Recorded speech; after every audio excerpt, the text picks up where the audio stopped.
오늘 하나님의 말씀은 사도행전 4장 13절로 22절 말씀입니다. 사도행전 4장 13절로 22절 말씀입니다.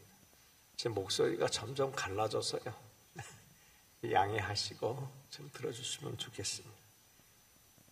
사도행전 4장 13절로 22절 한 절씩 교독합니다.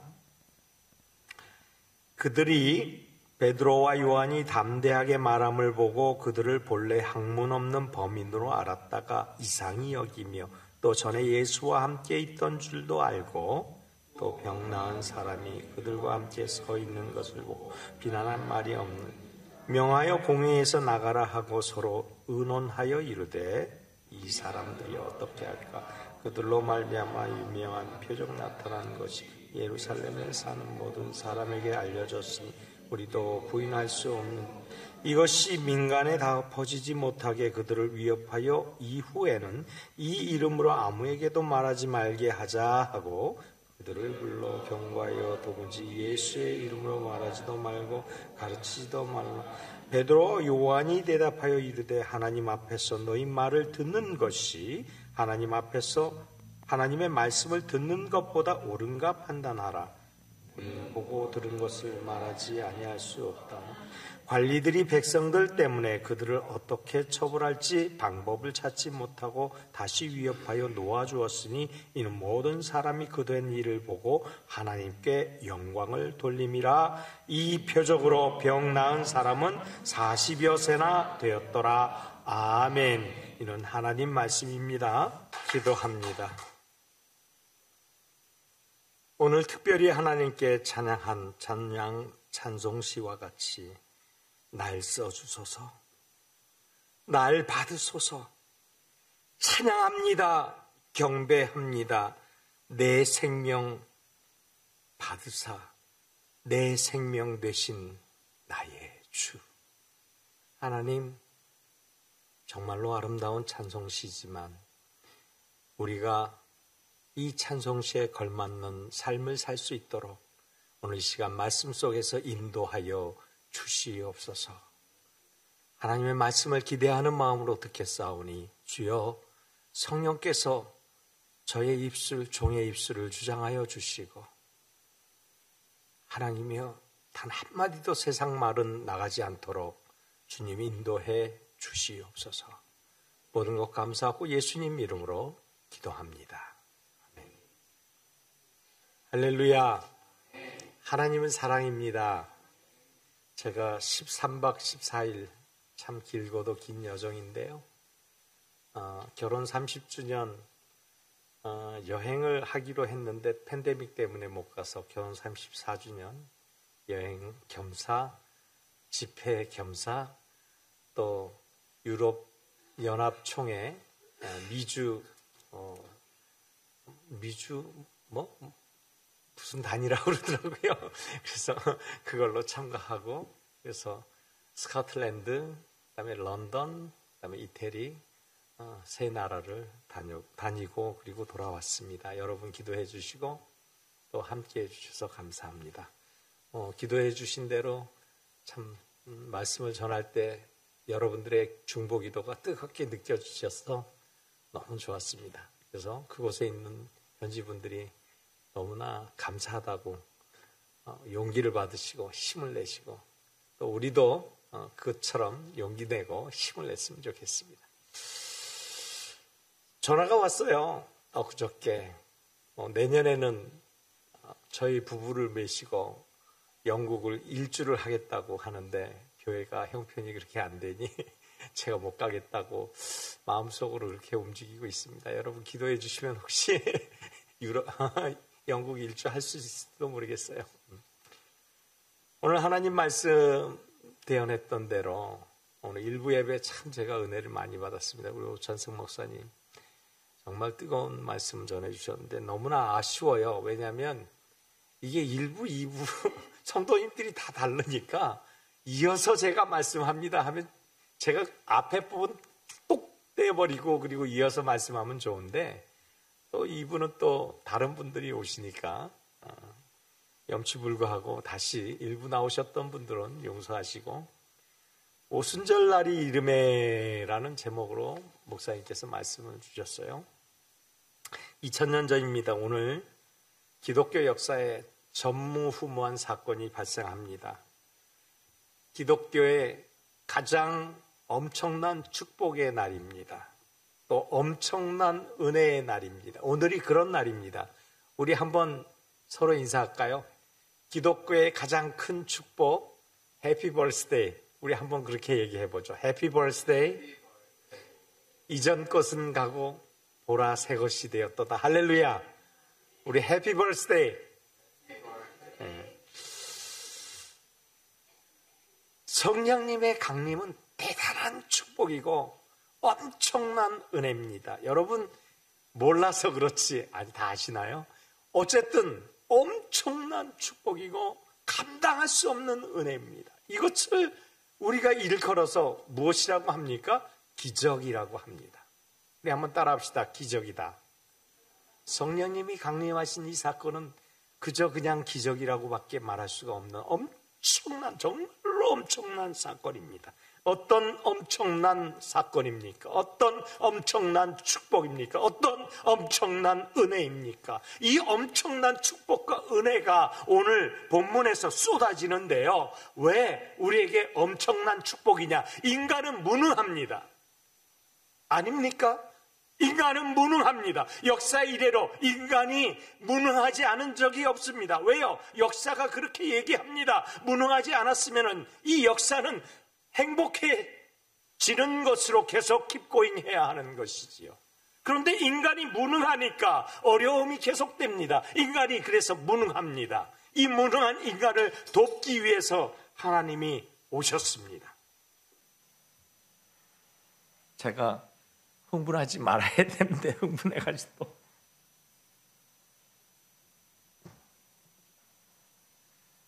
이게 무능하다는 증거예요. 야, 올라와 하면 올라와야 되는데 안 올라오네요. 인간이 무능하니까 성령님을 보내주셔서 인간의 무능을 채워주십니다. 또 인간은 무지합니다. 자기 아는 분야밖에 몰라요. 자기 아는 것밖에 알 수 없어요. 그러니까 무지합니다. 이 무지를 하나님께서 도와주시려고 성령님을 보내셨습니다. 따라합시다. 나는 무능하고 무지하다. 그래서 성령님이 나를 도와주신다. 믿으며 아멘 합시다. 성령님이 그래서 오신 거예요. 하나님이 그래서 보내주신 거예요. 하나님이 태초부터 그것을 계획하셨어요. 얘는 무능해질 거야. 그러니 내가 어떻게든 조치를 취해야 되는데 그것이 바로 성령 하나님이라는 사실입니다. 성령 하나님은 또 다른 우리의 도움이 되시는데 그것이 무엇이냐? 우리가 보게 되는 능력을 주시려고 오셨습니다. 무엇이라고요? 보게 되는 능력. 무엇을 봅니까? 보게 되는 능력은 사물이 보이는 것만으로 그치는 것이 아니라 보이지 않는 것까지 보게 되는 능력을 주시기 위해서 오셨다라는 사실입니다. 도저히 볼 수 없는 그것을 보게 만드시는 그분이 우리를 도와주시어서 볼 수 있도록 만듭니다. 그래서 히브리서 11장 1절에 보지 않는 것들의 증거라고 얘기하는 그것을 보는 것으로 실상으로 나타나게 하실 그것이 바로 성령 하나님이십니다. 그래서 하나님을 보고 믿을 수 있도록 우리 안에서 역사하시는 분이 성령 하나님입니다. 성령께서 오셔야지만 하나님이 볼 수 있어요. 보이는 거예요. 여러분 눈에는 지금 하나님이 보이시죠? 아멘? 자신 있게 얘기하세요. 하나님의 형상으로 여러분을 지으셨어요. 그러니까 여러분이 하나님이십니다. 할렐루야. 아멘이 아니야. 아멘. 여러분 얼굴을 보면은 여러분 스스로가 행복한 마음으로 여러분이 표현하면 그것이 하나님의 얼굴이에요. 자, 하나님을 보고 믿게 하는 것, 그것이 성령님이 오신 이유입니다. 그래서 성령님은 우리의 무능과 우리의 무지, 그것을 깨닫게 하시려고 가르쳐 주시려고 오셨어요. 근데 이 성령님은 우리가 보지 못한 것들을 볼 수 있도록, 비전을 품을 수 있도록, 소망을 품을 수 있도록, 왜? 안 보이는 것, 사람들은 보이지 않지만 우리는 보이는 그것을 보이도록 인도하시는 그분의 인도를 받기에 우리는 늘 꿈을 꿉니다. 우리는 늘 비전을 봅니다. 우리는 늘 내일을 생각하고 내일을 이야기합니다. 우리는 늘 기쁜 마음으로 그것을 바라볼 수 있는 희망을 품고 사는 것입니다. 그래서 미래 비전의 소망이 바로 우리 안에 있는 것이지요.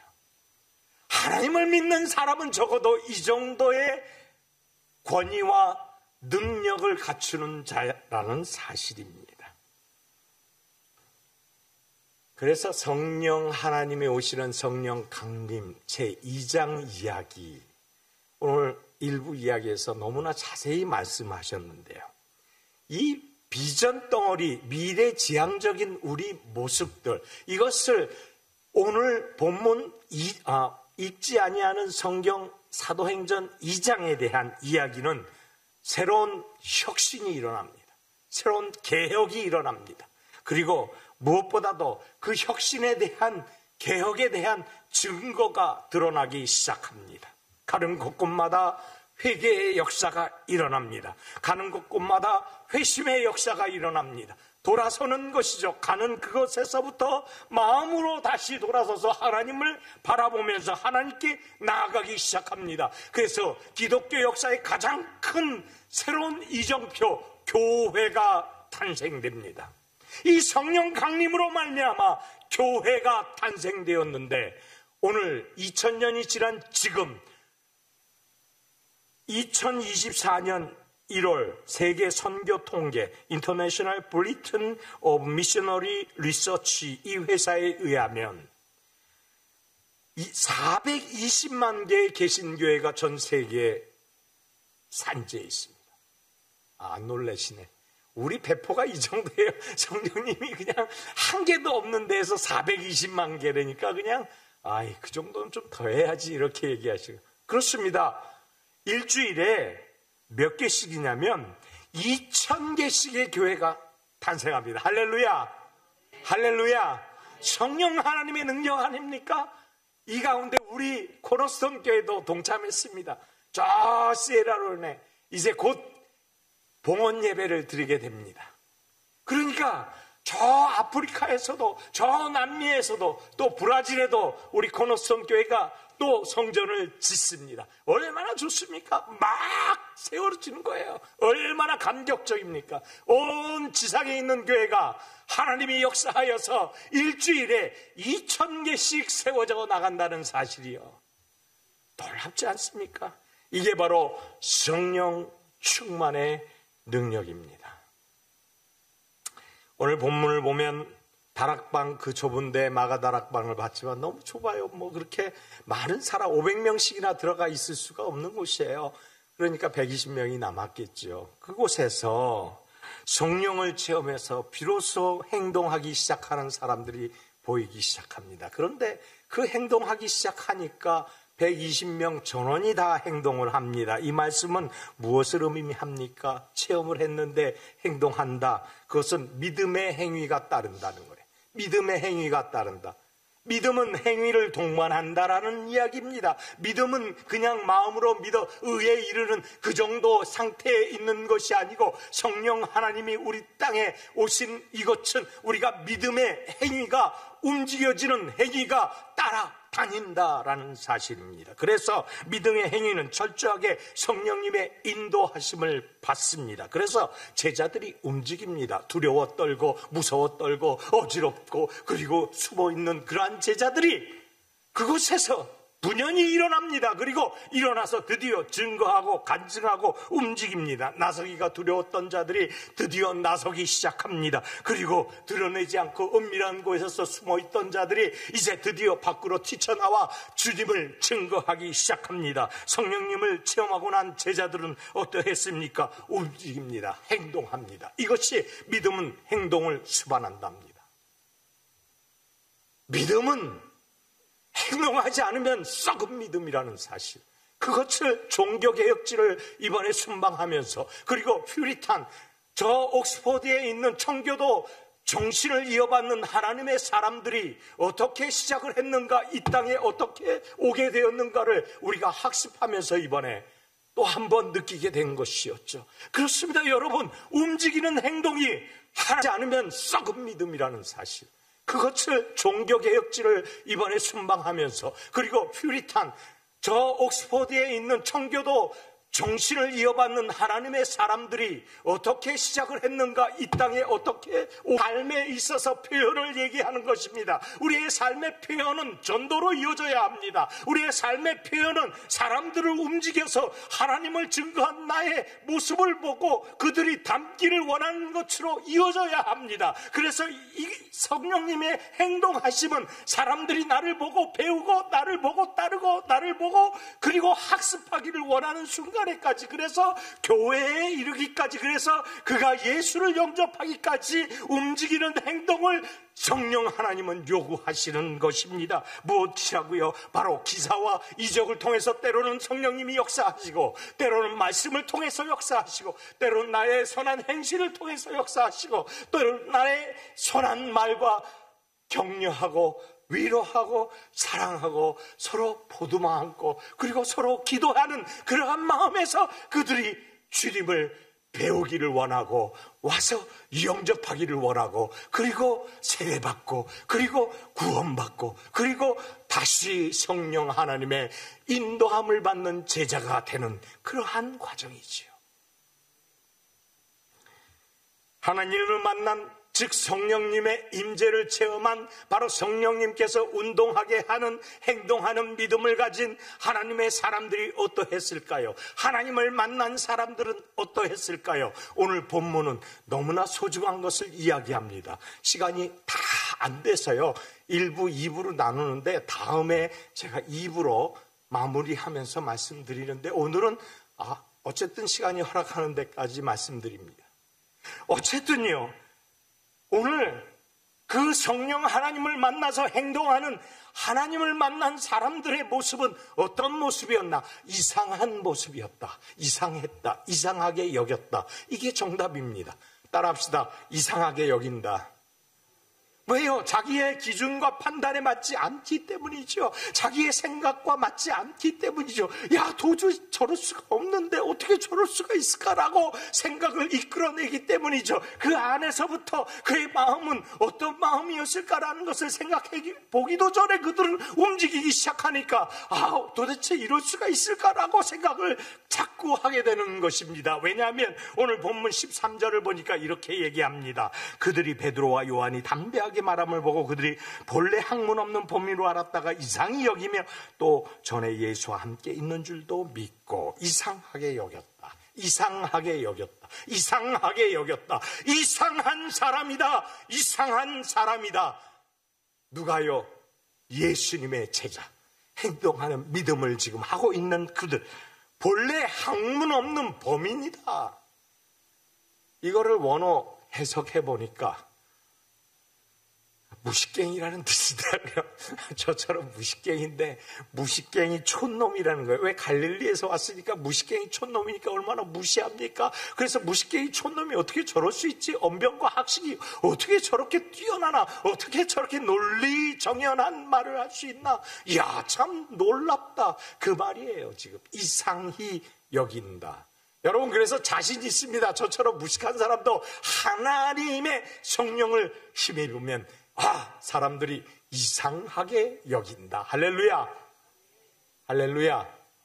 아멘이 작은 분은 의심하는 분인 줄로 믿습니다.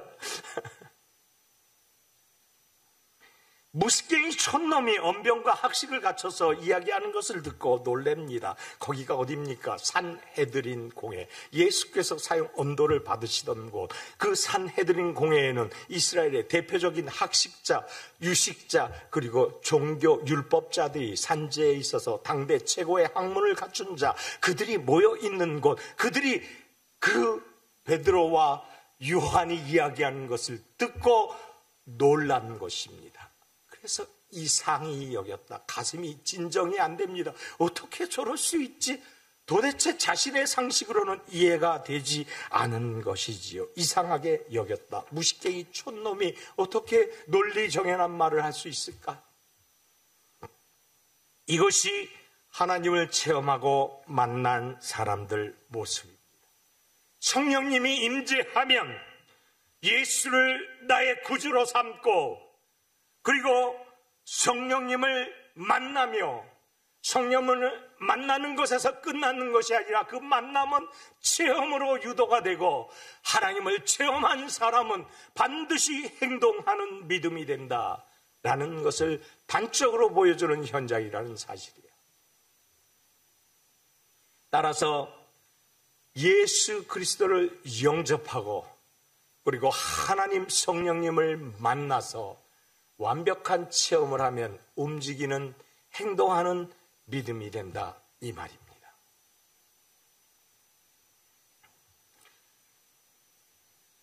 신학 공부하고 성경 공부하는 거 중요합니다. 그거 뭐라고 할 사람 기독교계에 아무도 없습니다. 그러나 신학 공부나 성경 공부가 하나님을 만나는 과정의 일부가 아니면 쓸데없습니다. 성경 공부를 해도 하나님을 만나는 과정이 되어야 되고, 신학 공부를 해도 하나님을 만나는 과정이 되어야 합니다.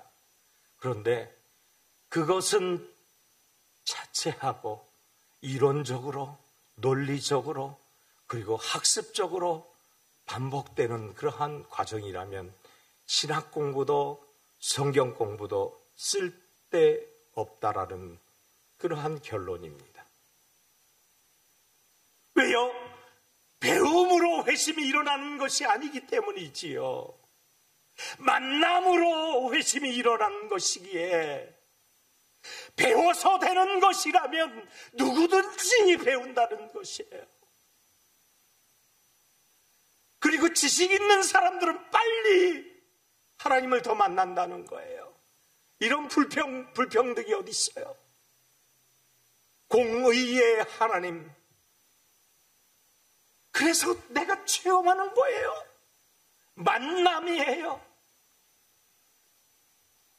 이번에 동행하는 목사님 중에 세상 노래를 제법 하시는 목사님인데, 우리 만남은 우연히, 목이 아픈데도 노래가 잘 나오네. 아까 찬양 부를 때는 잘 안 나오더니.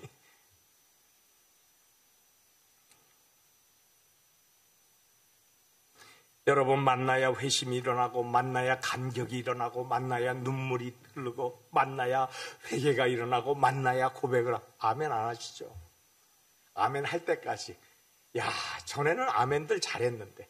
만나야 내면의 힘이 일어나고, 만나야 능력이 생기고, 만나야 회심이 일어나고, 만나면 성령의 폭발이 일어난다. 이 폭발은 다이너마이트 정도가 아니에요. 원자탄이에요. 원자탄 정도가 아니에요. 우리가 완전히 변화되는 거예요. 완전히 변화되는 거예요.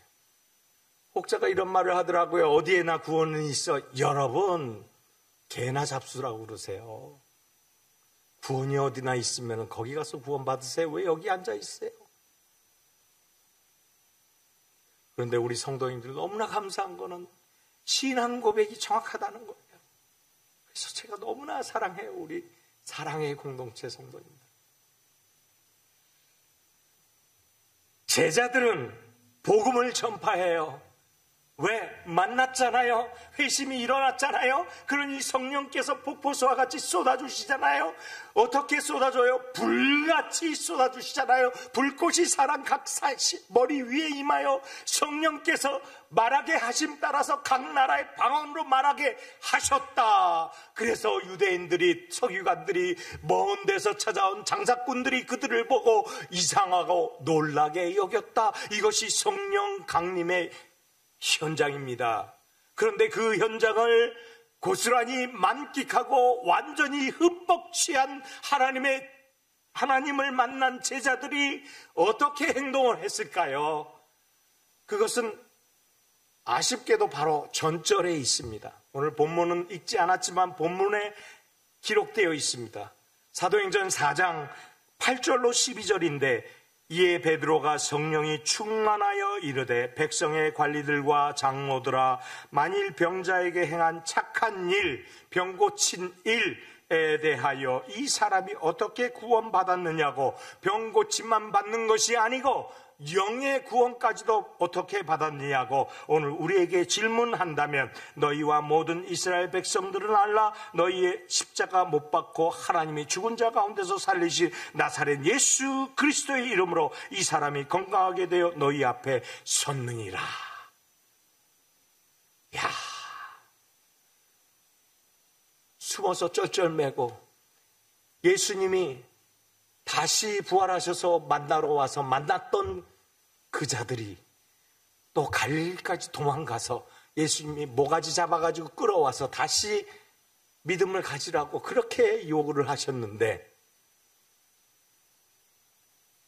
얼굴도 낯짝이 두껍지 어찌 그 부탁을 안 들을 수가 있습니까? 그래서 그냥 속는 셈 치고 내가 주님이 부탁한 그 말씀 한번 내가 끝까지 이번에 한번 들어보자 작정하고 있던 사람은 성령의 충만함을 받았어요. 그래서 성령 충만을 받았으니 이전 것은 가고 야 요한 베드로 생일날이 되어버렸네. 새로 태어났어요. 새로 태어난 그 성령 강림절날 그 이후에 그들의 행실이 이랬다는 거예요. 바로 그 현장에서 예수 그리스도께서 십자가 사형을 언도받으셨는데 그 현장에서 너희가 죽인 너희가 못 박은 그 예수 그리스도가 구원하셨느니라. 그 이름 외에는 어떤 이름도 구원을 이룰 만한 이름을 우리에게 주신 적이 없다. 12절 우리 다 같이 읽습니다. 시작. 다른 이로서는 구원을 받을 수 없나니 천하 사람 중에 구원을 받을 만한 다른 이름을 우리에게 주신 일이 없습니다. 할렐루야, 할렐루야. 이 행동하는 믿음은 죽으면 죽으리라 에스더와 같지 않습니까 여러분? 지금 서슬퍼런 산헤드린 공회원들이 그를 어떻게 잡아 죽일까 마음으로 근심하고 있는 차에 이 베드로가 이렇게 소리질러 버렸으니 이가 얼마나 미울까요? 이가 얼마나 반역을 행하고 있는 것일까요? 자기 얼굴을 완전히 똥칠해버리는 거 아닙니까? 모든 사람들이 다 들었습니다. 모든 사람들이 다 들었어요.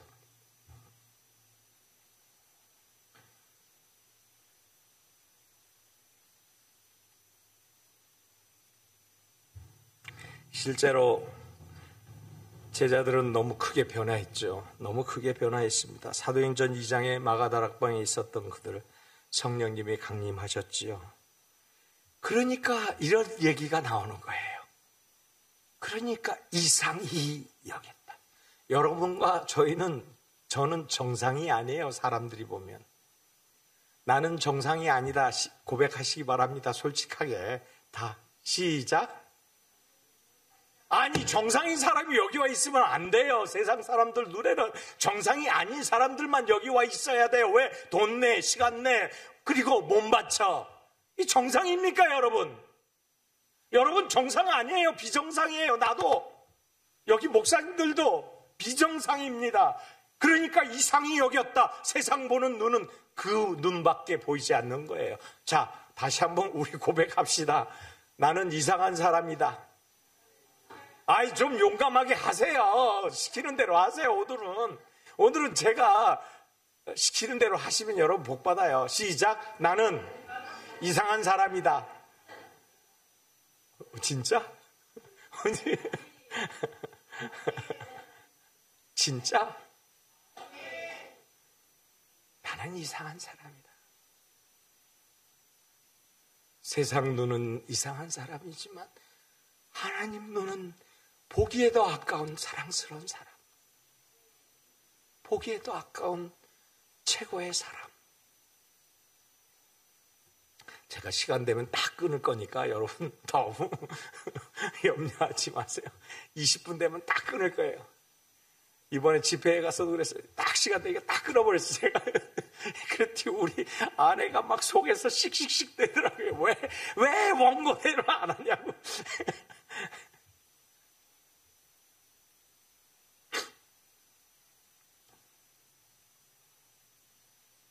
여러분, 성령에 흠뻑 취하니까 제자들이 베드로가 설교 한 번 하는데 3,000명이 회심했대요. 할렐루야. 반응이 그 정도면 오늘 성령이 임하지를 않아. 오늘 성령이 적어도 임하려면은 여러분 반응이 좀 화끈해야 돼. 아니 화끈하잖아. 불이 떨어지는데 그 불 어떻게 받을 거예요? 여러분 점잖게 불 왔네. 불이 여기 떨어져. 여러분 이렇게 하실 거예요. 불이 오면 어떻게 해요? 뜨거워 이렇잖아요. 그러니까 이 정도 되려면 미리 준비를 하는 게 좋죠. 그렇죠? 아멘? 좀 준비해 봅시다. 내가 뭐라 그랬어요? 근데 잊어버렸어. 베드로가 3,000명을 회심시켰대. 아멘, 아멘, 할렐루야. 우와, 보니까 이 3장의 다음 장에 보니까 사도행전 3장에는 성전 밑에 앉아있는 안진뱅이가 일어났대. 아멘.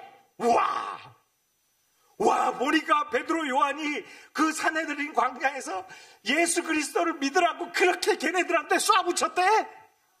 할렐루야, 할렐루야. 이게 지금 놀랄 사건 아닙니까? 엄청난 사건 아닙니까? 그러니까 지금 산헤드린 광장에 몇 명이 모여갔을까요? 적어도 3,000명 이상이 모여갔다고 저는 생각해요. 어젯밤에 꿈에 난 봤어. 아버지가 보여주시더라고. 이 말씀 품고 자는데 잠이 와야지. 왜냐면 6시간이 빨라요, 여기가. 그러니까 지금 몇 시야? 거기는 이제 7시야, 아침 7시. 그러니까 내가 밤 12시 몇 시예요? 저녁 6시. 그래서 그거 품고 잠을 좀 자보려고 몸살 하는데 잠이 안 와. 왜 6시에 누가 잡니까?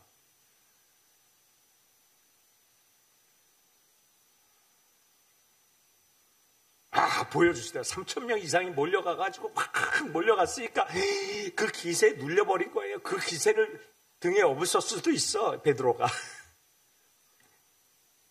근데 저는 성경대로 믿으니까 성령에 취해서 이 사람들도 성령에 취해서 3,000명 아니라 3만 명인들 죽이지 못하겠습니까? 이들의 파워가.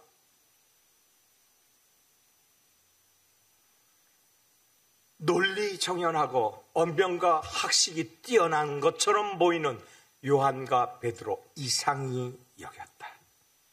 성령님께서 함께 하시니까 속에서부터 힘이 나는 거예요. 힘이 나는 거예요. 힘이 나는 거예요.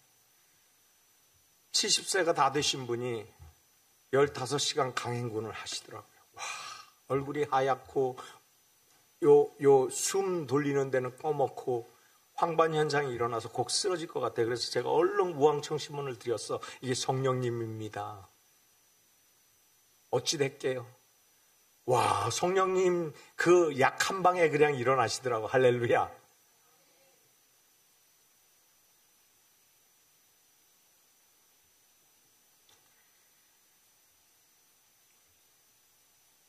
신앙의 삶, 별거 아니더라고요. 그런 삶으로 유지하는 거예요. 유지. 그게 신앙인의 삶. 이상한 사람들은 이상한 사람들끼리 모여야 제정신이 돌아와요. 뭐 어떻다? 이상한 사람들은 이상한 사람들끼리 모여야 제정신이 들어와. 그 제정신이 드는 사람은 이상한 사람들에게 오면은 이 사람들은 정신병자야. 그러니까 이상한 사람들끼리 모인 그곳은 정상대로 돌아가요. 이게 신앙을 유지하는 힘이에요. 이게 우리의 공동체의 힘입니다. 이게 우리가 서로를 위해서 기도해야 할 힘입니다. 어느 전도자가 전도자라고 할 것도 없어요. 김창인 목사님 여러분 혹시 아실지 몰라도요. 충영교회.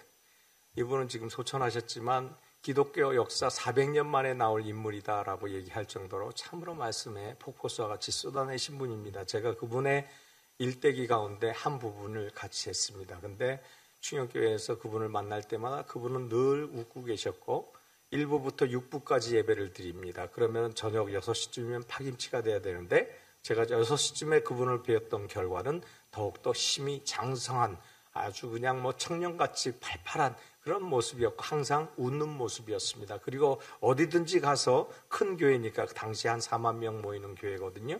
큰 교회니까 가는 곳마다 일주일에 예배를 18번 인도를 하시고요. 그리고 각 곳마다 돌아다니면서 얼마나 많은 일들을 하시는지 그 시간을 비서가 잘 아는 분인데 그분이 막 시간을 다 쪼개는데 그게 30분 단위로 이렇게 시간들이 약속되어 있고 막 이래요. 그런데 그것을 다 감수하시면서 그리고 팔팔하게 새벽 예배도 인도하시고 뭐 다 인도하시고 그래서 젊은 후학들이 물어봤습니다. 어디서 그런 힘이 나옵니까? 이렇게 얘기합니다. 그것은 주님이 바로 내 안에 거하시기 때문이다. 성령께서 나를 인도하시기 때문이다. 내 영혼과 내 정신, 내 육체는 하나님이 움직이고 계시기 때문이다. 여러분 적어도 믿음의 사람들은 이런 말을 할 수 있어야 합니다. 이 힘으로 살아가는 사람들이 바로 우리입니다. 이 힘으로 전적으로 성령님께 의존하며 성령님이 주시는 능력으로 이 땅을 살아가는 사람들이 우리입니다. 그리고 무엇보다도 성령님이 하시는 그곳에 우리가 있는 이유가 성령님의 인도를 받았기 때문입니다. 그래서 혹시 길을 가다가 만나도 우리는 생각하기를 우연이 아니고 우리 만남은 우연이 아니고 세상은 우연이라고 얘기하지만 하나님이 태초부터 계획하신 일을 실행하고 계시다라고 그렇게 믿으시기 바랍니다. 그러면 인생이 꽃이 피고 그리고 비전 덩어리가 되며 미래를 향한 소망의 닻을 띄우게 된다는 것이죠. 그것이 하나님이 하시는 능력을 성령님께서 대신 우리와 함께 하시는 능력이요. 성령께서 우리에게 주시는 그 권능이 우리가 행하는 권능으로 펼쳐지는 권능이기 때문에 그래서 이상하게 여기는 세상 사람들을 우리가 그리스도의 인도함대로 이끌어내어 그들조차도 모두 세상 사람들이 이상하게 즉 이 의미는 말씀드린 대로 탐복하며 감탄하며 자기의 지식으로는 이해할 수 없는 놀라운 사람들이라는 그러한 칭송을 받는 저와 여러분 되셔야 된다는 사실입니다. 또 나아가서 보니까 하나님을 만난 사람은 뭐라고요? 성령님을 만난 사람은 믿음이 생긴다. 믿음이 생긴다. 여러분 믿음이 내 거라고 생각하면 오산입니다. 오산. 믿음은 누가 주시는 거냐? 하나님이 주셔요. 그런데 믿음은 주시는 분은 하나님이지만 이 믿음을 움직이시는 분은 누구라? 성령님이라. 다시 믿음을 주시는 분은 하나님이십니다. 그러나 이 믿음을 움직이시는 분은 하나님이십니다. 이 땅에서 역사하시는 분은 성령 하나님이십니다. 성령 하나님만이 나를 움직이시 그러한 원동력을 가지고 계십니다. 왜? 그것으로 이 땅에 오셨기 때문에 그 보혜사는 나를 무능에서 무지에서 그리고 소망의 비전을 타고 올라가도록 유도하고 인도하시는 분이시기에 성령 하나님이 나를 그 믿음의 배를 타고 올라가도록 인도하신다라는 사실이죠. 내 믿음이 아니에요. 김 목사가 막 권유해서 믿는 믿음이 아니에요. 오늘 오찬성 목사님 말씀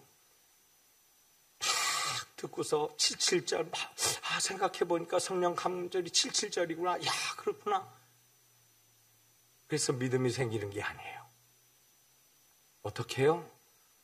성령 하나님께서 우리를 인도하셨을 때 그때 믿음이 생겨요.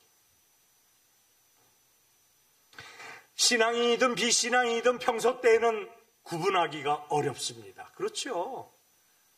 신앙인이나 비신앙이나 평소에는 구분하기 어렵죠. 그런데 언제 신앙인이 작동이 돼요? 어려울 때가 있을 때. 야, 요나 보세요. 그렇게 피해서 그렇게 도망다니는데 배가 파선의 위기에 몰리니까 자기가 자원해서 바닷속에 뛰어들잖아요. 이게 믿음 있는 사람과 없는 사람의 차이입니다. 믿음 있는 사람은 믿음이 필요할 때 믿음을 발휘합니다. 그것이 성령님께서 인도하시는 인도입니다.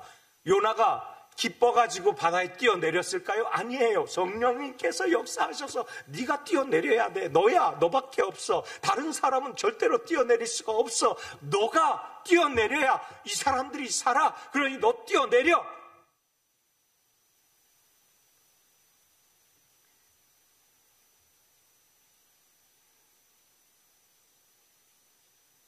기적이 일어납니다. 병 나은 사람들이 다 몰려왔습니다. 산헤드린 광장에서 엄청난 언변으로 사람들을 협박 같은 언조로 예수 그리스도가 우리의 구세주다라고 선포합니다. 협박하려고 했던 유대인들, 그를 잡아 죽이려고 했던 유대인들, 서기관들, 바리새인들, 이들은 벌벌 떨고 있을 뿐입니다. 어찌할 거 어떻게 하냐고요? 오늘 본문 14절로 16절에 뭐라고 나오냐면, 또 병 나은 사람이 그들과 함께 서 있었어요. 그리고 난 다음에 그것을 보고서 비난할 일이 없다. 믿음은 비난할 수 없다. 믿음은 비난할 거리를 찾을 수 없다. 믿음은 누구라도 비난하지 못한다. 할렐루야. 그리고 또 16절에 뭐라고 합니까? 이 사람들을 어떻게 할까? 그들로 말미암아 유명한 표적 나타난 것이 예루살렘에 사는 모든 사람에게 알려졌으니 우리도 부인할 수 없다. 믿음은 부인할 수가 없는 것입니다. 따라합시다. 믿음은 비난할 수 없다. 믿음은 부인할 수 없다. 이 부인할 수 없는 믿음, 비난할 수 없는 믿음이 생기는 거예요. 이 믿음이 우리의 삶을 인도해 나가니 우리 주변에 있는 사람들이 우리 믿음을 닮아가려고 노력하는 것입니다. 시간이 없어서 마무리 돌아갑니다. 다음 시간에 합니다. 사랑하는 성도 여러분, 성령님이 임하시면 반드시 세 가지가 변합니다. 반드시 세 가지. 오늘 말씀의 결론은 지나갔지만 그래도 이것만큼은 꼭 여러분이 기억하셔야 하기에 다 알고 있지만 한 번 더 말씀드립니다. 성령 하나님이 오늘 성령 강림절에 임했습니다. 그러면 첫 번째 어떤 변화가 일어나야? 내가 변화됩니다. 다른 사람이 아닌 내가 변화됩니다. 나를 변화시키는 것이 성령님의 임재입니다. 그러니 사람을 보지 마시죠. 다른 사람을 보지 마세요. 내가 변하면 됩니다. 내가 변해야 됩니다. 오직 나 때문에 그분이 오신 것입니다. 1:1 내가 변하지 않으면 내 주변이 변하지 않고 세상이 변하지 않습니다. 내가 변해야 합니다. 성령님의 능력은 내가 받는 것이지 타인이 받는 것이 아닙니다. 내가 변한 나 자신입니다. 두 번째, 성령 그렇게 될 때 나의 작은 세상이 변하기 시작합니다. 나의 작은 세상은 내 바운더리부터 변하기 시작하는데 내가 소속한 공동체에서부터 변합니다. 그러니 내가 변하면 공동체가 변한다는 사실은 오늘 본문에서 보게 되는 것이죠. 마지막 한 가지는 오늘 다루지는 않았지만 하나님의 사역을 완성시키는 변화가 일어납니다. 미완성이라도 후대가 완성해 나가는 그러한 완성을 이루게 됩니다. 성경은 2500년 동안 40명의 저자에 의해서 쓰여졌습니다. 그런데 단 한 사람을 증거하고 있습니다. 그 한 사람이 누구냐면 예수 그리스도. 그래서 요한계시록 마지막 22장에는 7가지 복에 대해서 얘기하는데 7 등대, 7 촛대, 7 나팔, 그래서 7 복을 얘기하시는데 7 복의 마지막은 무엇인가? 바로 세상의 변화를 얘기합니다. 완성이라는 뜻이죠. 내가 변하고 주변이 변하고 그리고 세상에 하나님이 주시는 사명의 완성을 성령 하나님은 이루시기 위해서 이 땅에 오셨습니다. 무엇으로요? 어디부터? 어떻게? 너무 잘 알고 있습니다. 오늘 일부 예배도 결론이 이것입니다. 회개하라. 회개하라. 성령 하나님 앞에 내 본질을 보이지 않으면 하나님이 들어오질 않습니다. 그래서 회개의 영, 회심의 영이 필요합니다. 성령님을 받기 원하십니까? 회심하세요. 회개하세요. 하나님이 우리를 보시고 긍휼히 여기실 수 있도록 우리가 눈물을 뿌려야 합니다. 우리의 눈에 눈물이 마르면 여러분 안약이라도 넣으세요. 그래서 눈물을 뽑아내세요. 적어도 우리가 함께하는 공동체의 신앙인이라면 우리가 무릎으로 한번 하나님 앞에 간절히 구해야 하지 않겠습니까? 성령 강림주일 하나님의 사역을 완성시키기 위한 큰 복을 받은 사람들이 바로 우리인데 나 자신부터 변해야 되는 그 숙명적인 결과를 우리는 받아들여야 하지 않겠습니까? 그것을 받아들여서 우리가 회개하여 하나님의 성령의 그 놀라운 역사를 이루어 나가는 저와 여러분 되시기를 예수님 이름으로 축원합니다. 우리 함께 기도해 보십시다. 아버지 어찌 일입니까? 내가 변화하지 않으면 세상이 변하지 않는다고요? 내가 그렇게 위대한 존재였다고요? 아버지, 미래 비전을 보고 우리가 살아가야 하는데 비전 덩어리가 할 우리가 실망과 절망과 나락으로 떨어진 그러한 멍청한 사람인 줄은 전혀 몰랐습니다. 하나님, 이제 다시 한번 주님 앞에 나아갑니다. 아버지, 나를 붙잡아 주옵소서. 아버지, 나와 함께 해 주옵소서. 무엇보다도 하나님께서 나를 부르시고 나와 함께 하시고 오직 성령님의 능력이 이 땅에서 나타날 수 있도록 2000년 전 마가다락방에 임했던 성령의 역사가 회심하는 또 울며 불며 주님 앞에 죄를 자복하는 평양장대연교회 그 아버지 하나님의 회개의 영이 임하여 온 땅에 회개의 영으로 평양장대연교회의 성령이 임하였듯이 오늘 이 아침에 아버지 하나님의 다시 한번 우리가 하나님 앞에 회개의 영으로 죄의 성령을 간절히 사모합니다. 주여 받아 주옵소서. 우리 이렇게 하나님 앞에 회개하는 마음으로 주님 앞에 기도합니다. 주여